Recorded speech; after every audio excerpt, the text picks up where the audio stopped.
বাংলাদেশের কিছু so called সাংবাদিক আছে যারা উইদাউট নলেজ পাবলিক রে যায় জিগাই সাকিব নাকি হামজা। দেখো ভাই, দুইজন দুইজনের জায়গায় অসাধারণ, বাট যার সাথে তুলনা করতেছেন তার লেভেলটাও একটু দেখা দরকার। হামজা আজকে যেটা, এটা তার পরিশ্রম, তার ট্যালেন্ট, তার গ্রাইন্ডিং, এটারে আমরা রেসপেক্ট করি। মানুষ তারে ভালোবাসে, এটাও রিয়েল। কিন্তু সাকিব, সে শুধু ভালোবাসা নয়, বাংলাদেশের ব্র্যান্ড। এটা একনলেজ না করার আপনার কোনো সুযোগ নাই। হামজার পরিচয় আজ মানুষের মাঝে, কিন্তু সাকিবের পরিচয় মানুষ, মিডিয়া, দেশের বাইরে, ক্রিকেট ওয়ার্ল্ড সবাই জানে। হামজার ফ্যান্ডম প্রবলেম না, এটা আমরা গর্ব করি, কিন্তু সাকিবের ফ্যান্ডম ওইটা এক্সপ্লেইনই করা যায় না। পৃথিবীর বাইরের যে কোনো রাষ্ট্রে আপনি যদি বাংলাদেশের নাম বলেন, প্রথমে যে মুখটা বাইসা ওঠে সাকিব ওইটাই।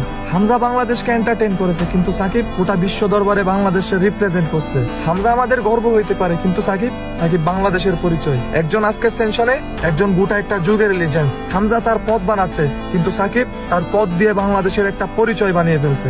তাই পরিষ্কার কথা ভাই, তুলনা করা ভুল না, কিন্তু তুলনার সামনে দুজনের ওজনটাও একটু দেখতে হয়। হামজা যেটা আজকে তৈরি করতেছে, সাকিব সেটা গত 15 বছর ধরে ধরে রাখছে। হামজা আমাদের বিনোদন দেয়, কিন্তু সাকিব আমাদের পরিচয় দেয়। হামজা আমাদের পছন্দ, সাকিব আল হাসান আমাদের গর্ব। হ্যাঁ, হামজা হয়তো একদিন দেশের লিজেন্ড হইতে পারে, আমরা চাই সেটাই হোক, বাট সাকিব সেটা আগে হয়ে গেছে। একটা লিজেন্ড, একটা চ্যাপ্টার, একটা ব্র্যান্ড।